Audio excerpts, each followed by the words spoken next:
ফুটপাত বিজনেসে আজ আমার অষ্টম দিন। আজকে সারাদিন বৃষ্টি ছিল। তো এখন প্রায় সন্ধ্যা হয়ে গেছে। সন্ধ্যার টাইমে আমি প্রোডাক্টগুলো নিয়ে বের হয়েছি। জানি না আসলে আবার বৃষ্টি আসবে কিনা। আকাশের অবস্থাও তেমন ভালো না।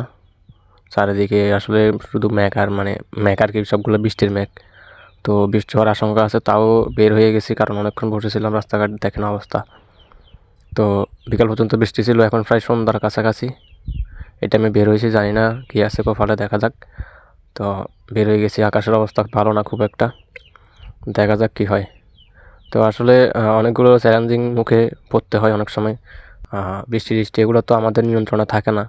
তো সেই জায়গা থেকে ফুটপাতে যারা বিজনেস করে তাদেরকে একটু বৃষ্টির সময় অনেক কিছু স্যাক্রিফাইস করতে হয়। তো যাই হোক, আমি সন্ধ্যার সময় এসে নিজের প্রোডাক্টগুলোর সামনে টেবিলের উপর সাজিয়ে অপেক্ষা করতেছি কাস্টমারের জন্য, দেখি কেমন হয়।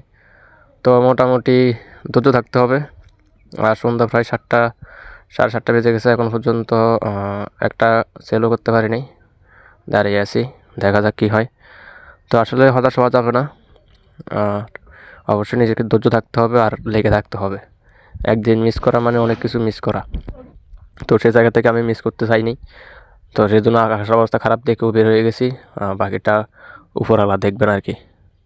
তো যাই হোক, আমি শেষ পর্যন্ত অনেকক্ষণ দাঁড়ানোর পর কিছু কাস্টমার আসছিল, দরদাম করে গেছে, দেখে গেছে, এই আর কি, দাঁড়াই আছি।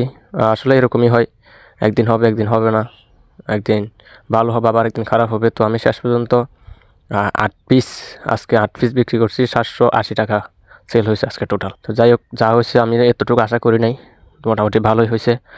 780 টাকার মতো সেল করছি। ধন্যবাদ সবাইকে।